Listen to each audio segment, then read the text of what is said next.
Okay, done. तो आज के सेशन में हम बात क्या करने वाले हैं?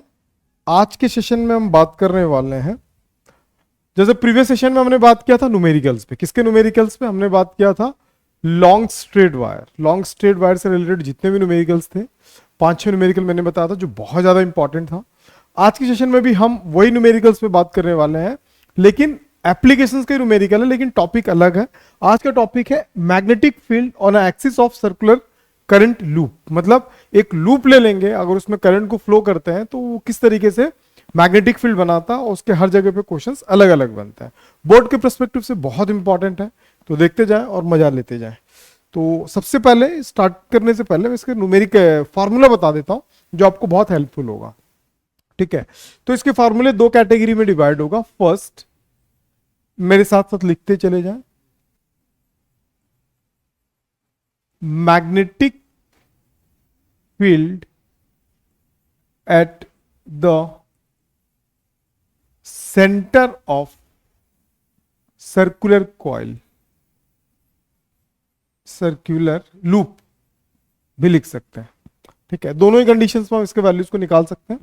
तो इसके लिए क्या करते हैं, थोड़ी सी बात को समझना है कि अगर लूप आपका क्या सर्कुलर है, ठीक है, अगर इसका रेडियस कितना अज्यूम कर लो, ए अज्यूम कर लो, सेंटर ओ है, अगर इसमें आई करंट फ्लो कर रहे हो आप, क्लॉकवाइज एंटी क्लॉकवाइज, वो मैटर करता, मैग्नीट्यूड में चेंज नहीं होगा बट डायरेक्शन में चेंज होगा। ठीक है, तो देखो इसके लिए जो मैग्नेटिक फील्ड का जो फार्मूला बनता है वो क्या बनता है? इसके लिए जो मैग्नेटिक फील्ड का फार्मूला बनेगा, B is equal to mu naught by I by 2a। ठीक है, ये फार्मूला बनता है एट द सेंटर। लेकिन मैं इसके साथ साथ एक फार्मूला और बनना बताऊंगा जो हम लोगों ने क्लास में नहीं पढ़ा हुआ है, लेकिन वो जो फार्मूला है वो सर्कल, सेमी सर्कल हो या हेमिस्फीयर, किसी के लिए भी वो पावरफुल फार्मूला, तो बेहतरीन फार्मूला, उस फार्मूले को ध्यान देना। इसी फार्मूला का एक करेक्शन वर्जन होता है, वो बहुत हेल्पफुल है। तो ये होता है mu naught by 4 pi I by A square, साथ में होता है थीटा। अब ये थीटा क्या होता है यहाँ पे? तो थीटा यहाँ पे डिपेंड करता है कि आप कैसा सर्कल यूज कर रहे हो। अगर पूरा सर्कल यूज कर रहे हो तो थीटा का जो एंगुलर डिस्प्लेसमेंट होगा 2 पाई आर हो जाएगा, 2 पाई ए होगा। तो देखो मैं इसके लिए बताता हूँ कुछ कंडीशन। जैसे अब अगर मान लो, अगर फुल सर्कल लेते हैं, टोटल सर्कल लेंगे, तो जो इसका एंगल थीटा का जो वैल्यू होगा वो 2 पाई हो जाएगा। ठीक है, इसका वैल्यू क्या हो जाएगा? 2 पाई। एक मिनट ना, यहाँ पे ए होता है, ए स्क्वायर मैंने लिख दिया, तो एग्जैक्टली वो ए होता है। ठीक, तो यहां पे होगा थीटा का वैल्यू 2 पाई। अब 2 पाई जब ला के रखोगे ना, तो b is equal to mu naught by 4 pi I by A, और यहां पे हम रख रहे हैं 2 पाई। देखो पाई पाई कैंसिल, 2 2 कैंसिल, तो फाइनली हमारे पास क्या बचा? Mu naught I by 2a। ये तो यही फार्मूला है। ठीक, लेकिन फायदा क्या इस फार्मूले को? मैं तो आपको सजेस्ट करता हूं कि इसको याद रखने के बजाय इसको याद रख लो। फायदा क्या? अभी देखो फायदा। ठीक है, ये सेकंड ना, इसी का ही सेकंड पार्ट बता रहा हूं। मान लो कि आपके पास अगर सर्कल जो है ना ऐसा देता है, ठीक है, ऐसा दे दिया, मीन्स अगर ये हाफ सर्कल, अगर सेमी सर्कल अगर हम यूज करते हैं तो क्या होगा थीटा का वैल्यू? तो याद रखो सेम फार्मूला हम यूज कर सकते हैं, b is equal to mu naught by 4 pi I by A. Theta, theta का वैल्यू यहां पे होगा पाई, थीटा का वैल्यू यहां पे क्या हो जाएगा? पाई। तो उस कंडीशंस में ये कैंसिल हो जाएगा, तब मैग्नेटिक फील्ड का फार्मूला क्या होगा? Mu naught I by 4a। देखो चेंज हो गया, तो मीन्स ये जो है ना आप किसी के लिए भी निकाल सकते हो। मीन्स मैं इसके लिए भी निकाल सकता हूं, एक और बता दे रहा हूं, उसको भी ध्यान देना। अगर मैं क्या करता हूं, ऐसा क्वार्टर सर्कल अगर यूज करता हूं, पूरा सर्कल यूज नहीं करता हूं, अगर मैं क्वार्टर सर्कल यूज करता हूं, तब थीटा का वैल्यू कितना होगा? तब थीटा कितना हो जाएगा? 90 डिग्री। समझ में आ रहा है? थीटा का डिस्प्लेसमेंट कितना होगा? 90 डिग्री। तब थीटा की जगह पे आप 90 यूज कर सकते हो। तो ऐसे डिफरेंट डिफरेंट जैसा भी केस आता है उसके अकॉर्डिंग आप थीटा को चेंज कर सकते हो। ये सबसे ज्यादा यूजफुल फार्मूला, पहली बात। ये सेंटर के लिए था। एक और जो सबसे इंपॉर्टेंट फार्मूला वो आप ध्यान पे रखना, जैसे ये सर्कुलर कॉइल है और ये इसका रेडियस है ए, और ये डिस्टेंस है यहां से यहां तक का। तो एट दैट पॉइंट अगर मैग्नेटिक फील्ड निकालना पड़े तो इस जगह पे जो मैग्नेटिक फील्ड आता है उसका फॉर्मूला याद रखो, म्यू नॉट बाय 4, यहां पे क्या चल रहा है? आई, आई के साथ आएगा ए स्क्वायर, सॉरी यहां पे 2 आई, ए के साथ आएगा ए स्क्वायर, साथ में आर स्क्वायर ए स्क्वायर 3/2, इसको भी मैंने डिराइव किया है बड़े अच्छे से। तो ये एक फॉर्मूला है, ठीक। ये कहां पे, एट द एक्सिस। और इसके बहुत सारे वेरिएशंस को मैंने डिस्कस किया था, वो सारे वेरिएशंस को आप यूज कर सकते हो बहुत सारे क्वेश्चंस बनाने के लिए। तो इतना सा फार्मूला जो है आपके लिए 100% कैपेबल होगा, इतना सा फार्मूला आप यूज करके बहुत सारे क्वेश्चंस को बना सकते हो, ठीक है।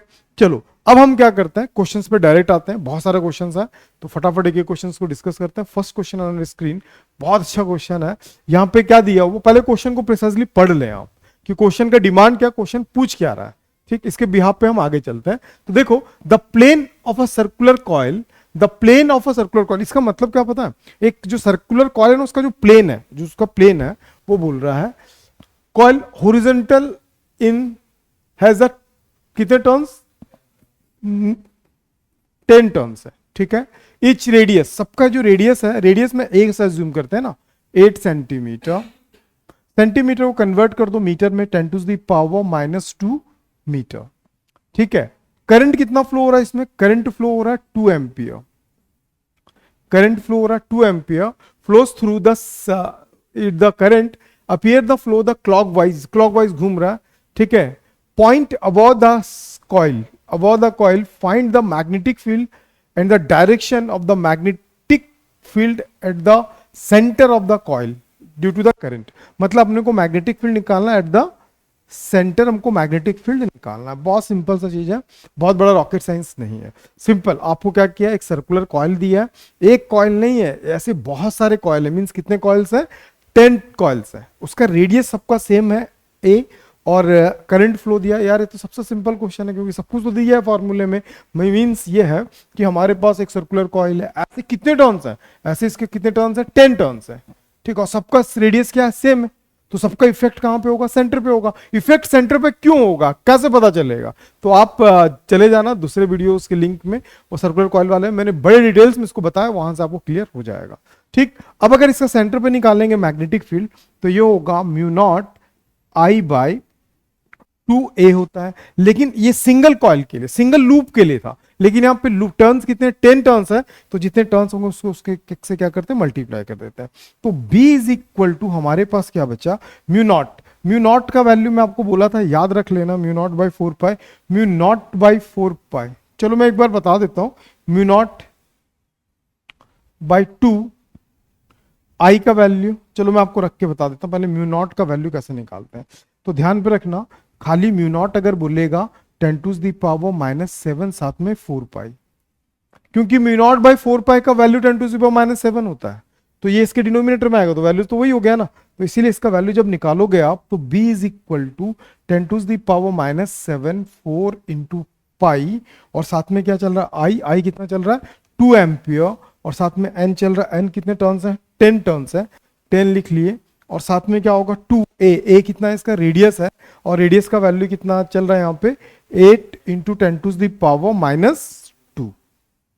तो B इज इक्वल टू, अगर कंप्लीट अगर मैं सॉल्व करता हूँ, 2 कैंसिल हो गया, और ये 1/2 हो गया ना यहाँ पे, तो यहाँ पे π/2 10 टू द पावर -7, ये +1 होगा, ये ऊपर जाएगा तो क्या होगा +2, ये ऊपर जाएगा +2, तो π/2 B is equal to π/2 10 to the power -4, क्या, या तो टेस्ला लिख लो या तो वेबर पर मीटर स्क्वायर, ये दोनों आप यूज कर सकते हो। तो ये था इंटेंसिटी ऑफ मैग्नेटिक फील्ड का, किसके लिए, ये लूप के लिए। बहुत सिंपल सा क्वेश्चन है, दिखने में बड़ा दिख रहा था लेकिन बहुत आसान सा क्वेश्चन है। क्वेश्चन दो तरीके का सर्कुलर कॉइल आएगा, एक सेंटर पे पूछेगा और एक कहां पूछेगा, एक्सिस पे। तो मैं कुछ सेंटर कराऊंगा, बहुत कुछ एक्सिस के भी करा दूंगा। तो एक क्वेश्चन हो गया, देन द अनदर क्वेश्चन 1 ये आ गया। अच्छे से पढ़ लें, ये बहुत ज्यादा इंपॉर्टेंट क्वेश्चन है, ये आईसीएससी बोर्ड में पूछा हुआ क्वेश्चन है, ये मैक्सिमम टाइम पे आईसीएससी बोर्ड में पूछा हुआ क्वेश्चन है, और बहुत इजी क्वेश्चन है, बहुत बड़ा वो नहीं है, बस थोड़ा सा आपको लॉजिक लगाना पड़ेगा, फ्रीक्वेंसी की डेफिनेशन को तो माइंड में रखना पड़ेगा, तब जाके क्वेश्चन आपसे बहुत इजी वे में बन जाएगा। ठीक है, चलो क्वेश्चन की टेंडेंसी को समझते हैं, पढ़ते हैं इसको, क्या डिमांड है ये देख लेते हैं। क्या पूछ रहा है, in the Bohr model the hydrogen atom of an electron revolve around around two the nucleus. Nucleus के अराउंड कौन मूव कर रहा है? इलेक्ट्रॉन मूव कर रहा है। तो सोचो कि अगर मान लो ये न्यूक्लियस है, इसके सराउंडिंग कौन मूव कर रहा है? इलेक्ट्रॉन मूव कर रहा है। ठीक है, इलेक्ट्रॉन मूव करेगा यार। इलेक्ट्रॉन जब मूव करेगा ना तो वो क्या बनाएगा? करंट बनाएगा। उस करंट से क्या बनेगा? मैग्नेटिक फील्ड बनेगा। मींस यहां पे अगर ऐसे इलेक्ट्रॉन घूम रहा तो करंट ऐसा बनेगा, अपोजिट डायरेक्शन में। पढ़े है ना, करंट दो टाइप का होता है। एक क्या होता है, क्या बोलते हैं, ट्रेडिशनल करंट, जिसको अपन क्या बोलते हैं, एक नाम दिए थे इसको ना। और एक क्या होता है, इलेक्ट्रिक करंट। ठीक, तो ये उस तरीके से क्या करेगा, काम करेगा। मतलब करंट तो फ्लो हो रहा है, जिसकी वजह से सेंटर पे मैग्नेटिक फील्ड तो बनेगा। ये तो मैग्नेटिक फील्ड तो 100% बनेगा। तो कितना बनेगा, क्या बनेगा, वो हमको निकालना है। तो revolve around two the nucleus the circular orbit of the radius. ये जिस रेडियस में घूम रहा है ना, उस रेडियस का वैल्यू हमारे पास गिवन है, दैट इज 5.11 इंटू 10⁻⁻11 मीटर। चलो अच्छी बात है कि मीटर में गिवन है, कोई दिक्कत ही नहीं था ना। फ्रीक्वेंसी, यार फ्रीक्वेंसी का मीन क्या होता है? अब सोचो, मैं एक स्पेसिफिक पॉइंट लेता हूं, आप फ्रीक्वेंसी की टेंडेंसी यहां पे समझाता हूं। यहां पे ऐसा करके ये एक पॉइंट है, ठीक है। इसमें क्या कर रहा है? इलेक्ट्रॉन मूव कर रहा है। अगर एक इलेक्ट्रॉन अगर मूव करता तो वो इलेक्ट्रॉन कितना चार्ज लेके चलता? 1.6 इंटू 10⁻⁻19 कुलम का चार्ज वो लेके चलता है। ठीक, frequency, what do you think about the frequency? Frequency का मीन क्या होता है? The number of revolutions in per second. The number of revolutions in per second.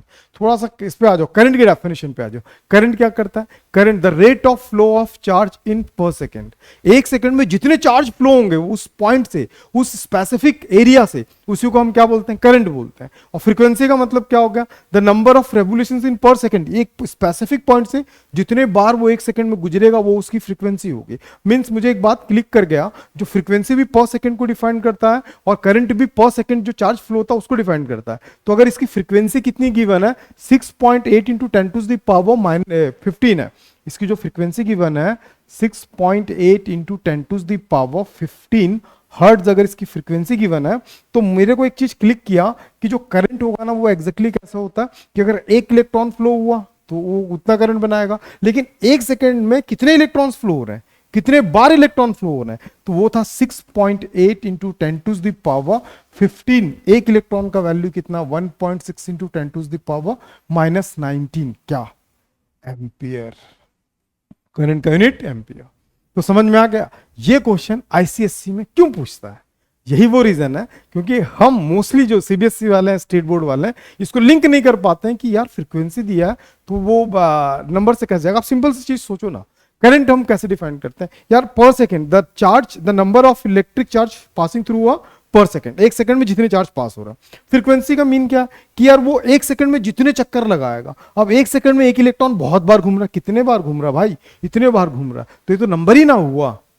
ये तो फ्रीक्वेंसी को अपन डिफाइन करते हैं the number of revolutions in पर सेकंड।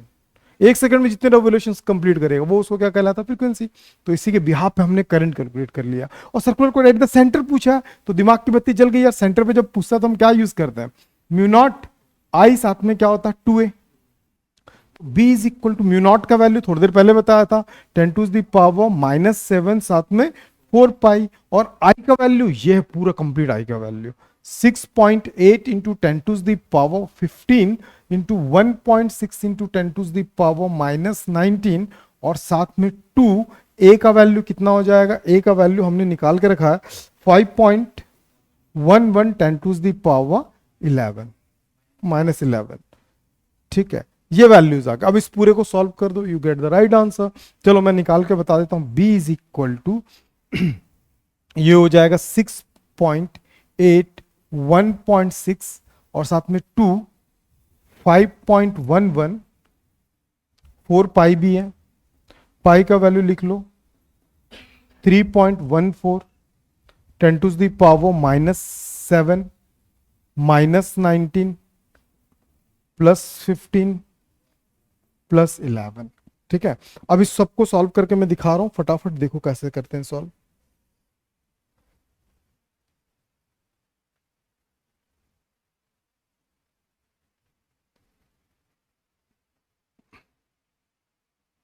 चलो देखो कैसे करना है solve. 6.8 into 1.6 into 4 into 4 into 3.14, ये हो गया 3.14। जो कंप्लीट आएगा उसको डिवाइड करना किससे, 2 से पहले डिवाइड करो, फिर जो आएगा 5.11 से डिवाइड कर दो। तो आपके पास जो वैल्यू आएगा बी का वो कितना आ गया, 13.37 इंटू ये कितना हो जाएगा, ये होगा टोटल 26, और ये क्या होगा माइनस ये भी 26, तो दोनों जीरो। ये 26, 19 माइनस से 19 प्लस 7 ये भी 26, तो दोनों का पावर क्या होगा, सेम हो गया, मीन्स जीरो। जिसका पावर जीरो उसका वैल्यू 1, तो 13.37 या तो टेस्ला लिखो या तो वेबर पर मीटर स्क्वायर लिखो, दोनों में से कोई भी लिख सकते हो। तो यहां से आपका कंप्लीट है, ठीक है डन। तो यहां से हमारा एक टॉपिक कंप्लीट हो गया, एक क्वेश्चन और कंप्लीट हो गया। तो बहुत अच्छा क्वेश्चन था ये, बोहर वाला था, ये अच्छा क्वेश्चन है, ये बोर्ड्स वगैरह में अक्सर आता है। Then the next question, third question. अब यहां से थोड़ा सा स्टैंडर्ड होगा और एक्सिस बेस्ड भी क्वेश्चंस आएगा, बड़ा मजेदार क्वेश्चंस है और बड़ा मजा आएगा क्वेश्चंस बनाने में। अ circular coil having 100 turns, simple है, जब भी टर्न्स देगा तो क्या ले लेना, एन ले लेना, 100 turns of the wire of radius, radius कितना गिवन है, रेडियस में ए से कंसीडर करूंगा 20 इन सेंटीमीटर। यार सेंटीमीटर जब भी देगा ना उसको मीटर में कन्वर्ट कर दो, मीटर, ठीक है। Each the X Y plane, अब सोचो यहां पे ना 3D की बात कर रहा, एक्स वाई प्लेन का मीन्स ये अगर प्लेन लेता हूं ना तो ये एक्स है, ये वाई है, तो जेड कहां होगा, बाहर, सिंपली ऐसा। ये एक्स और वाई प्लेन है, ये एक्स वाई प्लेन है, तो जेड कहां होगा, बाहर। तो ध्यान पे रखना एक्स वाई प्लेन, ठीक है। Origin coordinates of the magnetic field at the point, ये तो दिख ही रहा है ना, जो मैग्नेटिक फील्ड का जो पॉइंट है वो कहां पे दिख रहा है, 20√3 इन सेंटीमीटर। ये देखो मैं आपको बताता हूं खो क्या रहा है यार, मैं आपको बताता हूं, ऐसा चल रहा है, ठीक है। यहां पे ये दो प्लेन है ऐसा, ये एक्स है और ये क्या है, वाई। एक्स वाई प्लेन में सर्कल है, और यहां पे जो है ना ये जो प्लेन है वो जेड है, जेड एक्सिस है, ऐसा है, एक्स वाई प्लेन है। यहां से जेड क्या होगा, बाहर एक्सिस पे, कितने डिस्टेंस पे, ये ओरिजिन पे है, मींस यहां पे तो 0 0 होगा, एक्स का भी 0 वाई का भी 0, लेकिन जेड का जो वैल्यू है ना वो कितना है, 20√3 है। मींस ये जो वैल्यू दिया है ये आर का वैल्यू दिया है, एक्सिस वाला याद करो, मैंने फॉर्मूला बताया था, एक्सिस वाला याद करो, ये आर का वैल्यू दिया है, ए का वैल्यू क्या होगा, इसका जो रेडियस है ये भी गिवन है, सिंपल। तो आर का वैल्यू हमने निकाल दिया। नहीं समझ में आया क्या, बहुत सिंपल है यार, नहीं समझ में आया। एक सर्कल है, वो सर्कल कौन से प्लेन में, एक्स वाई प्लेन में। यार अगर एक्स वाई प्लेन में है तो मैग्नेटिक फील्ड क्या होगा, एक्सिस को कहां कितने डिस्टेंस पे बोला है, 20√3, ये तो बोला ना 0 0, ओरिजिन पे है ये हो गया। Find the magnetic field when the coil carries current, current कितना कैरी कर रहा है, ये करंट कैरी कर रहा है 2/पाई, सिंपल। तो मैग्नेटिक फील्ड का फॉर्मूला क्या है, अब देखो सेंटर पे पूछा होता है ना, सिंपल वो वाला फॉर्मूला लगा देता। अब पूछा वो एक्सिस पे, जब भी एक्सिस पे क्वेश्चन पूछेगा तब आप ये वाला फॉर्मूला लगाना, क्या लगाओगे, म्यू नॉट, सेम वही है, 2 सेम वही है, आई सेम वही है, बट यहां पे R square plus A square 3/2 और यहां पे होगा ए स्क्वायर। यार हमारे पास कौन कौन सा वैल्यू कंफर्म्ड है, सर हमारे पास जो वैल्यू कंफर्म्ड है दैट इज द 10⁻⁻⁷, और साथ में होता है 4π, साथ में होता आई का वैल्यू यहां पे 2/पाई, ठीक। ए का वैल्यू रेडियस दिया है 20 × 10⁻⁻² का होल स्क्वायर,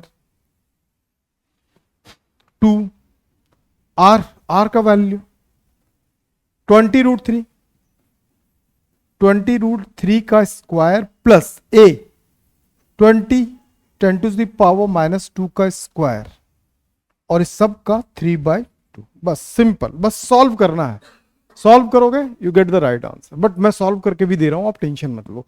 ये पाई कैंसिल, ठीक है, ये 2 और 2 क्या हो गया, कैंसिल, तो ऊपर सिर्फ बचा है 4, तो यहां पे बचेगा b = 4 ले लो, ठीक है।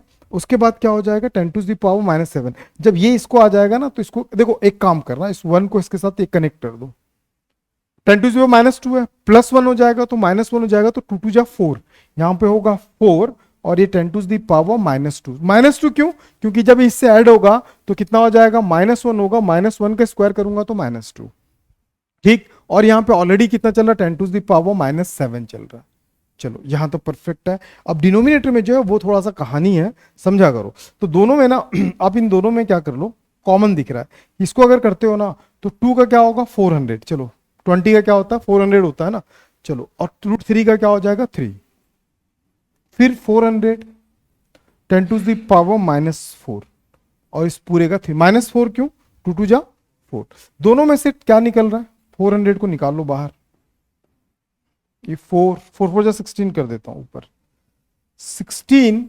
10⁻⁻⁹ ये ऐड हो जाएगा 9 हो जाएगा, 400 बाहर आ जाएगा, 400 को बाहर ला दो और पावर में आएगा 3/2, और यहां पे क्या चल रहा 3 + 10⁻⁻⁴ 3/2। अब इसको सॉल्व करना चाहो तो सिंपली कर सकते हो, या छोड़ना चाहो तो वहीं पे छोड़ देना, ठीक है। आपको फिर भी फुल मार्क्स मिल जाएगा, टाइम रहेगा एग्जाम में उसको और भी शॉर्ट कर देना, ठीक है। इसमें भी आपको फुल मार्क्स मिलेगा, क्योंकि वो जो चेक करने वाला ये नहीं देखता कि आप कहां पे छोड़े हो, वो ये देखता है कि आप कौन सा प्रोसेस अप्लाई किए हो, ये ज्यादा मैटर करता है, ठीक। और यहां पे डायरेक्शन तो नहीं पूछा था, डायरेक्शन तो जेड एक्सिस में ही है ना, बताते ना कंपोनेंट्स बनता है। चलो very good, next question, question number 4। Question number 4 बड़ा अच्छा क्वेश्चन है। The magnetic field due to a current carrying circular loop of radius, radius कितना गिवन है 20 centimetre, at its centre is the magnetic field at due to the current carrying loop at the centre, centre पे magnetic field given है, कितना given है 0.50 10⁻⁻⁴ tesla, ठीक है। Find the magnetic field due to the, ये flu हो गया ना, at the flow at the point on the axis of the distance. अब एक्सिस पे हमको निकालना मैग्नेटिक फील्ड, कहां पे निकालना है एक्सिस पे, एक्सिस पे निकालना है मैग्नेटिक फील्ड, कितने डिस्टेंस पे 5, तो ये जो 5 जो सेंटीमीटर है वो एग्जैक्टली क्या है आ रहा है, नहीं समझ में आया। क्वेश्चन में ये बोल रहा है कि अगर एक सर्कुलर कॉइल लेते हो ना तो इसके सेंटर पे मैग्नेटिक फील्ड आपको कंफर्म्ड है, कितना कंफर्म्ड है 0.50 10⁻⁻⁴ टेस्ला, गुड। लेकिन अब इसका अगर रेडियस कितना गिवन है, रेडियस भी यहां पे गिवन है 12 सेंटीमीटर, तो ये बताओ इसके एक्सिस से कितने डिस्टेंस पे 5 सेंटीमीटर, 5 सेंटीमीटर अगर जाते हो तो इस जगह पे मैग्नेटिक फील्ड का वैल्यू कितना होगा, सेंटर पे गिवन है लेकिन अपने को एक्सिस पे गिवन नहीं है। तो ऐसे सीन में क्या करेंगे, ऐसे केस में हम क्या करेंगे, बहुत सिंपल करते हैं। This type of question is called comparable questions, एक में दिया दूसरे में फाइंड करने बोलता है, तो इसको जब भी ऐसा क्वेश्चन आता तो आप सिंपल एक रूल अप्लाई करो, डिवाइड दे दो, उसको डिवाइड दे दो, और डिवाइड किस तरीके से देता है ये भी बता दे रहा हूं, ठीक है। ये हो गया आर। सबसे पहले आप एक्सिस का जो फार्मूला होता है वो क्या होता है, सबसे पहले एक्सिस का जो फार्मूला होता है वो लिखो, पहले सेंटर का फार्मूला क्या होता है, centre is equal to, centre के लिए हमने फॉर्मूला पढ़ा μ0I/2a, एक्सिस का क्या होता है μ0I/a² 2a² r² 3/2, इन दोनों को डिवाइड दे दो, जब डिवाइड दोगे तो ये इससे कैंसिल, ये इससे कैंसिल, आई देखो क्वेश्चन में करंट गिवन ही नहीं, चाहिए भी नहीं, कट गया, ठीक। अब इसको जब बैलेंस करोगे आप ना तो यहां पे क्या चल रहा, बी सेंटर बी एक्सिस, ऊपर क्या बचेगा, ये पूरा जाएगा ऊपर, तो कितना आ गया a² + r² 3/2, ये चला गया पूरा ऊपर। डिनोमिनेटर में क्या चल रहा है a, जब ये ऊपर जाएगा तो ये a और a क्या हो जाएगा a³, ये दोनों आपस में a³ हो जाएगा। अब बचा क्या यार, सेंटर का वैल्यू गिवन है, हमको किसका चाहिए एक्सिस का, जब एक्सिस का वैल्यू चाहिए ना तो इसको इसके पास लेके जाओ, B centre a³ a² + r² + 3/2, ठीक है। मैं आपको एक सजेशन देता हूं, इसको हमेशा अप्लाई करना, चाहो तो वैल्यू यहां पे भी रख सकते थे, वैल्यू यहां पे भी रख सकते थे, लेकिन ऐसा कभी मत करना। जब भी ऐसा क्वेश्चन आया ना हमेशा लास्ट स्टेप में कैलकुलेशन सॉल्व करके लास्ट स्टेप में आके वैल्यू को हमेशा पुट करना, इससे प्रिसाइज आंसर आता है, ठीक है। तो एक्सिस पे हमको वैल्यू चाहिए था यार, सेंटर पे वैल्यू कंफर्म्ड है, yes 0.50 10⁻⁻⁴ tesla. The value of A का वैल्यू गिवन है 12 सेंटीमीटर, कितना है 12 इंटू 10⁻⁻² पावर क्यूब। ए का वैल्यू वही है 12, तो 12 इंटू 10⁻³ का स्क्वायर। फिर क्या चल रहा है, आर का स्क्वायर, आर का वैल्यू कितना चल रहा है 5 इंटू 10⁻² है ना, -2 का स्क्वायर, और इस सब का क्या लिखेंगे 3/2। बस इसको सॉल्व करना है, कर सकते हैं सॉल्व। चलो मैं कुछ कर देता हूं, कुछ आप कर लेना। बी एक्सिस 0.50 10⁻⁻4, 12 का 144 और 10⁻⁻6, तो 12 का कितना हो जाएगा 144 इंटू 10⁻⁻4, और 5 का कितना हो जाएगा 25, अगेन 10⁻⁻4, 3/2। ठीक है, ये दोनों ऐड हो जा रहा है यार, कितना हो जा रहा है 169, 050 10⁻⁻4, 144 10⁻⁻6, 169 इंटू 10⁻⁻4, 3/2। चलो इसको सॉल्व करने का तरीका समझा देता हूँ। बहुत सारे बायो वाले बच्चों का ना, वो हमेशा बोलते हैं कि सर न्यूमेरिकल देख के हमारा नर्व सिस्टम हिल जाता है, तो टेंशन लेने की जरूरत नहीं है।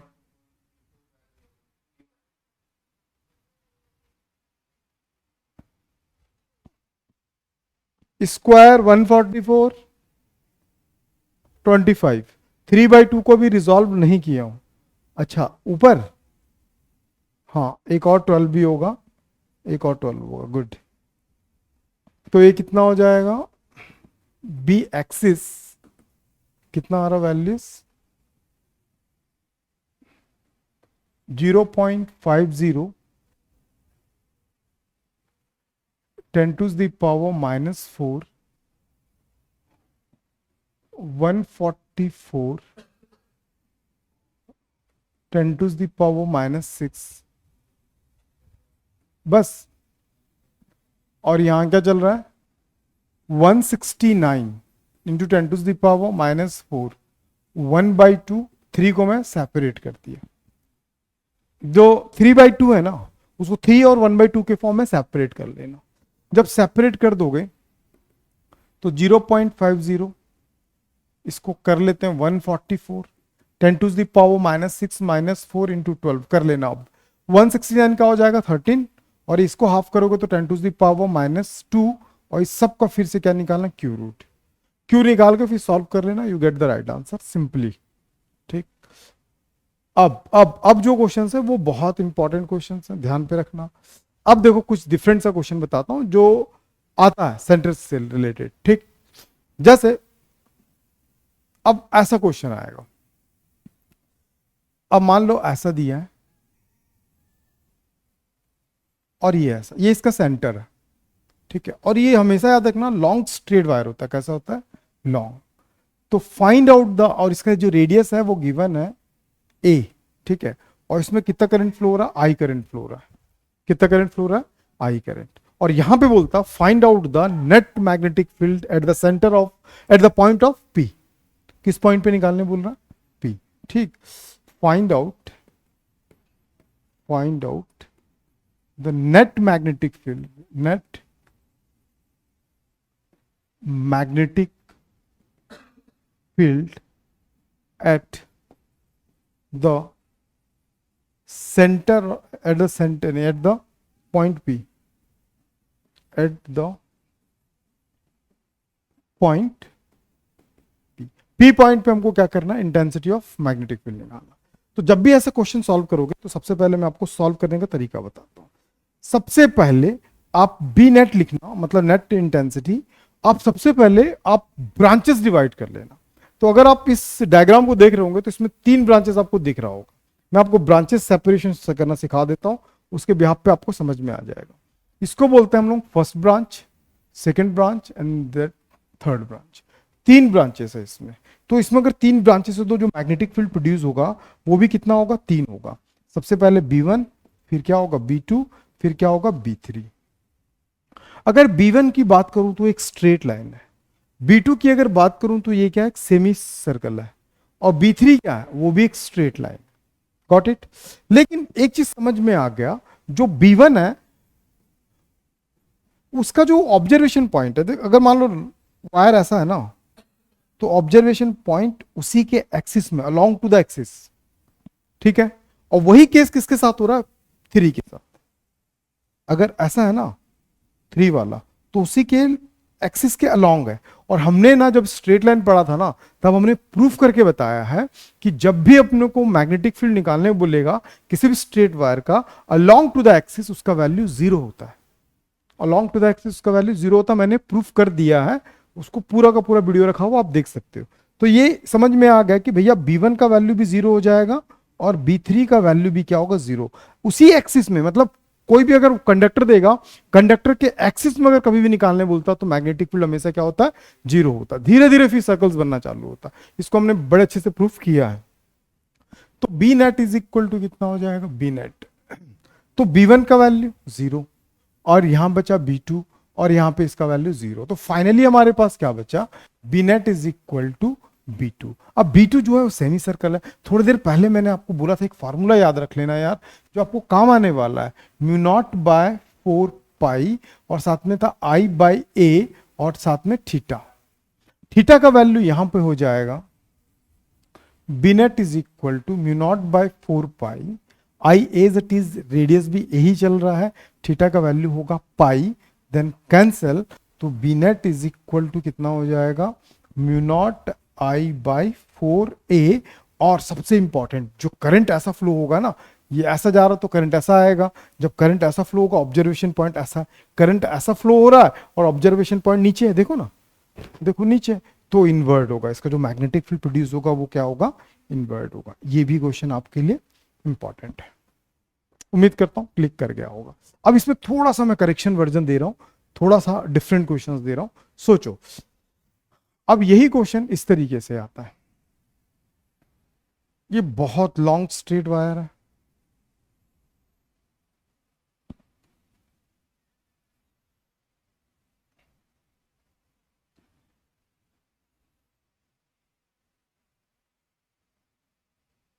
ठीक है, और ये इसका सेंटर है, ये इसका सेंटर है, ठीक है। और यहां से करंट फ्लो हो रहा है, ठीक है। तो हमको कौन सा पॉइंट है? ये पी पॉइंट। पी पॉइंट, ये पी पॉइंट को हम ऑब्जर्वेशन पॉइंट लेते हैं।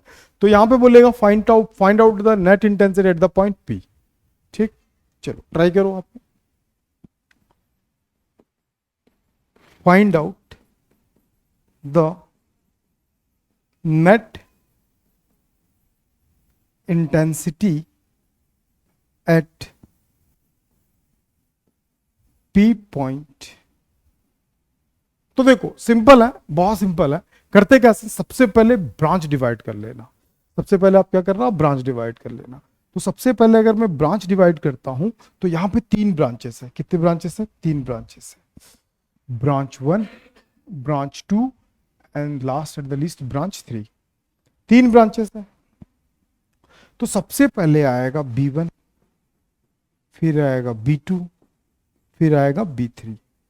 हम लोग यहां पे देख रहे हैं कि जो ब्रांच 1 है ना, उसमें जो ऑब्जर्वेशन पॉइंट है वो अलोंग टू द एक्सिस है, मतलब ये तो हो गया 0। अब इसमें इसको भी देख रहे हैं ना, तो इसका जो मैग्नेटिक फील्ड है ना, वो भी along to the axis. Along to the axis में उसका वैल्यू क्या होता है? 0 होता है। तो ये बात तो क्लियर हो गया भैया कि B1 और B3 दोनों का जो मैग्नेटिक फील्ड होगा वो 0। तो फाइनली हमको किसका निकालना है? B2 का। तो B इज इक्वल टू हो जाएगा B2, और B2 का वैल्यू कैसे निकालते हैं? Mu naught by 4 pi I by A, जो उसका रेडियस है। मान लो कि रेडियस कितना गिवन है? A गिवन है, ठीक है। A और थीटा, थीटा थीटा कितना एंगल बना रहा है? कंप्लीट कितना एंगल बना रहा है? यहां से यहां तक ही देख लो, पाई बाई 2। तो mu naught by 4 pi I by A और थीटा का value pi by 2। Pi pi cancel, तो ये हो जाएगा B is equal to mu naught I by 4 टू जा 8A। ठीक है, उम्मीद करता हूं क्लिक कर गया होगा। बहुत सिंपल क्वेश्चन है, सीबीएसई बहुत इंपॉर्टेंट है आप लोगों के लिए ये सारी चीजें। ठीक है, then the next another question 1। तो देखो ऐसा चल रहा है, ऐसा है, ठीक है। इसका रेडियस ले लेते हैं A, और ये लॉन्ग स्ट्रेट वायर है, मतलब इंफिनिटी से आ रहा और जा भी कहाँ रहा, इंफिनिटी तक, ऐसे ऐसे फिर ऐसे। और इसमें कितना करंट फ्लो हो रहा, आई करंट फ्लो हो रहा। ये पी पॉइंट है, पी पॉइंट पे हमको नेट इंटेंसिटी फाइंड आउट करना है। ठीक है, किस पॉइंट पे, पी पॉइंट पे। तो इसमें इसके लिए क्वेश्चन क्या आता, find out the net intensity at the point P, find out the net intensity at the point P, find out the net intensity at P point.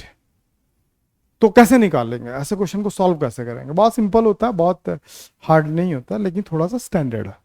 ठीक है, तो जब भी ऐसे क्वेश्चन को देखोगे ना, तो अब जो बॉटम जो कनेक्शन है वो देखो, वो अप्रोक्सीमेट टच ही हो गया है। ठीक है, तो जब भी ऐसा क्वेश्चन आता है तो सेपरेशन करना। कैसे सेपरेशन करोगे, आप इस पूरे को ना सेपरेशन ऐसा करना कि ये पूरा ना एक सर्कल ही मान लेना, ये पूरा एक सर्कल ही है मान लो। ठीक है, और उससे हम क्या करेंगे, उसके बाद एक स्ट्रेट लाइन से सेपरेट कर लेंगे, ऐसा करके स्ट्रेट लाइन से इसको सेपरेट कर लेंगे।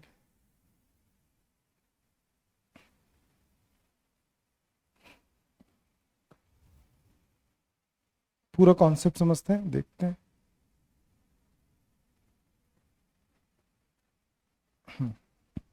सोचो, ये जो वायर है ना वो इंफिनिटी से आ रहा है, अरे यार ये जो वायर है ना वो कहां से आ रहा है, इन्फिनिटी में, जा भी कहां रहा है, इन्फिनिटी से। ये पूरे सर्कल को सेपरेट कर दिए सेपरेट। तो यार हमको जो मैग्नेटिक फील्ड मिलेगा वो दो मिलेगा, net magnetic field due to circle, due to straight line, दो अलग अलग वैल्यूज। ठीक, तो सबसे पहले अपन किसकी बात करते हैं, सबसे पहले हम बात करते हैं सर्कल की। सर्कल का अपना स्पेसिफिक रेडियस है, कितना है, ए है, और इससे भी डिस्टेंस वही है। तो सबसे पहले जब मैं b1 का वैल्यू निकालूंगा तो वो होगा mu naught by 4 pi I by, एक मिनट ना, सर्कल का तो पता है ना डायरेक्ट, 2i बाई क्या होता है, A, but direction is matter, direction matter करता है। ऑब्जर्वेशन पॉइंट इधर है तो क्या होगा, इन्वर्ट, तो इसका डायरेक्शन क्या होगा, इन्वर्ट। एक इसके लिए था ड्यू टू सर्कल। अब स्ट्रेट लाइन, स्ट्रेट लाइन कैसा लॉन्ग है यार, आ रहा है, आ भी इंफिनिटी से रहा, जा भी इंफिनिटी से रहा। कुछ याद आया, sine five one plus sine five two, कल की क्लास में बहुत सारे क्वेश्चंस मैंने कराया है, वो नहीं देखो तो देख लेना, स्ट्रेट लाइन उसको देख लिए ना, बोर्ड का एक भी क्वेश्चन गारंटेड है कि नहीं छूटेगा, और नीट लेवल के क्वेश्चन भी आप उड़ा दोगे। ठीक है, तो अगर B2 की अगर बात करूं तो उसके लिए फॉर्मूला था mu naught by 4 pi I by A. यार ए क्यों लिया, क्योंकि यहां से यहां तक का डिस्टेंस ना, ऑब्जर्वेशन पॉइंट तो यहां पे, तो स्ट्रेट लाइन का डिस्टेंस तो ये हो जाएगा, इन्फिनिटी से आ रहा है, इन्फिनिटी तक जा रहा है, मतलब साइन 90 90 और साइन 90, चलो मैं लिख दे रहा हूं एक step, sine five one plus क्या लिखूंगा, साइन फाइव टू, और इन्फिनिटी से आ रहा है, इन्फिनिटी तक जा रहा है, इसलिए फाइव वन और five two both are having same value pi by two. Got it. तो इसका वैल्यू कितना हो गया, इस पूरे का जो B2 का जो वैल्यू होगा 1991 हो जाता, तो मैं थोड़ा सा डायरेक्ट लिख दे रहा हूं, mu naught by 4 pi 2i by A. अब direction of the magnetic field, current ऐसा फ्लो हो रहा है ना भाई, यही करंट तो आके ऐसे डाइवर्ट हुआ था, तो करंट तो ऐसे फ्लो हो रहा है। जब करंट ऐसे फ्लो हो रहा है, ऑब्जर्वेशन पॉइंट इधर है, तो मैग्नेटिक फील्ड किधर होगा, आउटवर्ड। तो यहां पे क्या होगा, डॉट, एक क्रॉस एक डॉट, दोनों वैल्यूज को लाके रखो। जब दोनों वैल्यूज को लाके रखोगे तो B net is equal to the value of B1 क्या चल रहा है, mu naught I by 2a। ठीक है, माइनस माइनस क्यों, क्योंकि दोनों अपोजिट डायरेक्शन में, mu naught by 4 pi 2i by A. ठीक, बस एक क्रॉस में है और एक डॉट में, ऊपर लिखना मैं नीचे लिख दिया हूं क्योंकि स्पेस नहीं था। तो ये सिंपल तरीके से ऐसे क्वेश्चंस बनते हैं। एक क्वेश्चंस और बताता हूं सिमिलर टाइप। सोचो, सर्कुलर से ही कनेक्टेड है, ये ऐसा मान लो,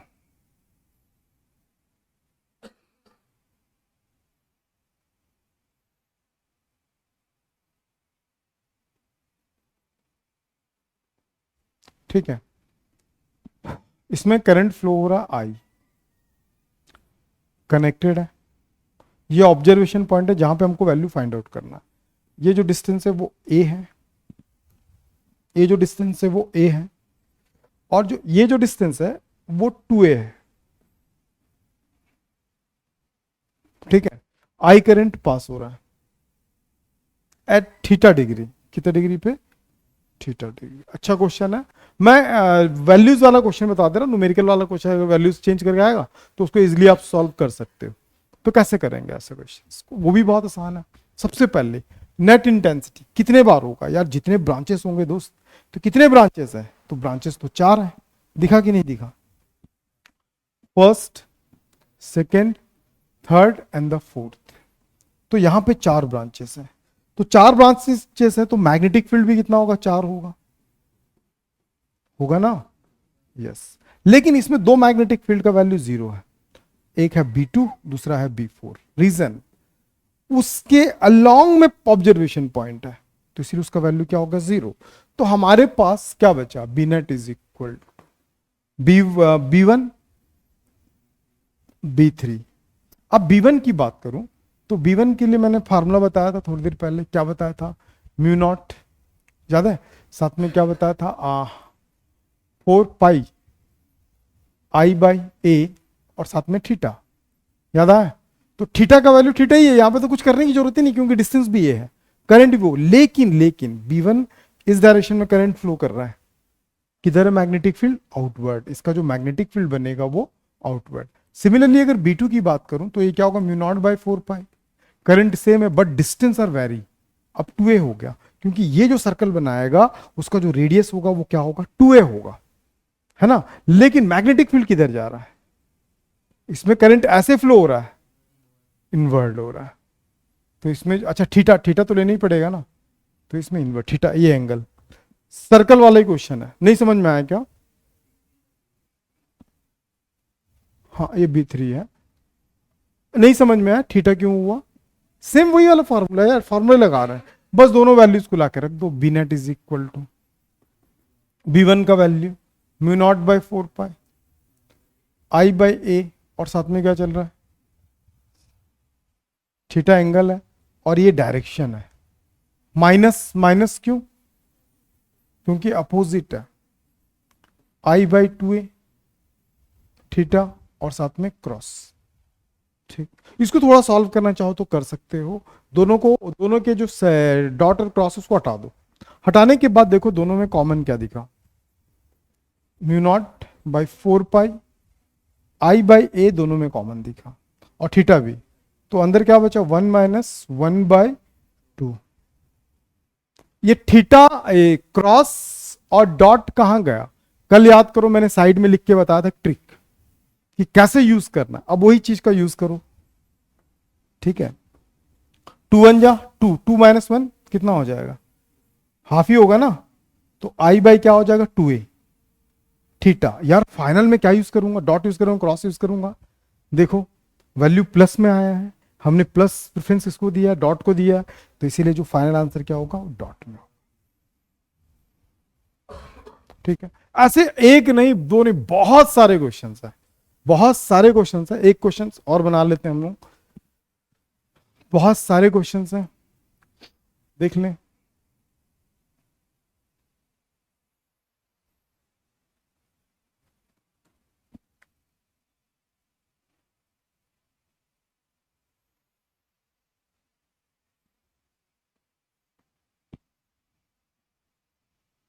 कहां से आ रहा है, infinity, sorry,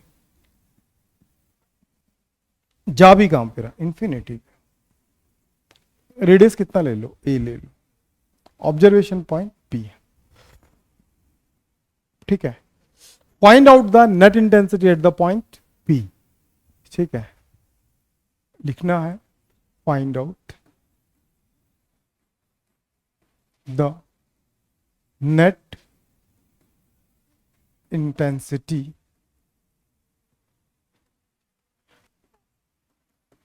at the point P। Find out the net intensity at the point P, P point पे इंटेंसिटी कितनी होगी, चलो देखते हैं P पॉइंट पे इंटेंसिटी कितनी होगी। सुन लो, सबसे पहले देखो, चूज करो कि ब्रांचेस कितने हैं दोस्त, वी हैव 3 डिफरेंट ब्रांचेस, दिखा B1, B2 and last at the list are B3। Simple question है यार, 1, 2 एंड द 3 हो गया। लेकिन इसमें 2 ब्रांचेस का वैल्यू 0 है, बताओ किसका किसका? B1 और B3 का। क्यों? अलोंग टू द स्ट्रीट, देखो इसी के अलोंग ऑब्जर्वेशन पॉइंट है, इसी के अलोंग ऑब्जर्वेशन पॉइंट है, तो इससे कोई मतलब नहीं, बचा क्या? B2 बचा। तो B2 का वैल्यू हम कैसे निकाल सकते हैं? B net is equal to mu naught by 4 pi I by A और साथ में थीटा। तो थीटा यहां पे कितना एंगल बना रहा भाई? 270, 3 पाई बाई 2। तो यहां पे हम लिखेंगे 3 पाई बाई 2, जो थीटा का वैल्यू था। पाई पाई कैंसिल, तो ये कितना हो जाएगा? B net is equal to mu naught 3I by 8A। क्या किधर डायरेक्शन, किधर वो डिपेंड करता है किधर, क्लॉक है कि एंटी क्लॉक है, आउटवर्ड है, तो क्या हो जाएगा? आउटवर्ड। तो सर्कुलर से इतने क्वेश्चंस आप बना लो, एक भी क्वेश्चंस आपका नहीं छूटेगा। कल की क्लास में हम बात करेंगे एम्पियर सर्किटर लॉ। किस पे बात करेंगे? एम्पियर सर्किटर लॉ स्टार्ट होने वाला है कल। फिर विद इन 2 डेज वो भी कंप्लीट होगा, फिर उसके न्यूमेरिकल भी छोटा छुटपुट बच जाएगा। ठीक है, तो अभी के लिए बस इतना ही। अच्छा लगा होगा तो जो करना है वो कर लेना। ठीक है।